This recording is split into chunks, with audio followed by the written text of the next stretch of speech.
நிதி முறைகேடு புகார்களின் அடிப்படையில் அண்ணாமலை பல்கலைக்கழக துணைவேந்தர் ராமநாதனை பணியிடை நீக்கம் செய்து கவர்னர் ரோசையா உத்தரவு பிறப்பித்துள்ளார்.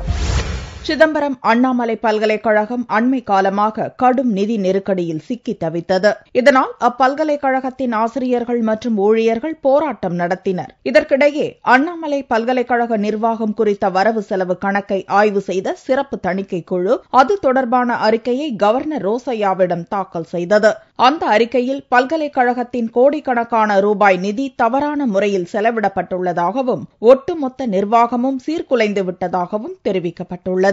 பல்கலைக்கழகத்தின் நிர்வாக சீர்கேட்டிற்கும் நிதி முறைகேடுகளுக்கும் துணைவேந்தர் ராமநாதனை பொறுப்பேற்க வேண்டும் எனவும் சிறப்பு தணிக்கை குழு தனது அறிக்கையில் தெரிவித்துள்ளது.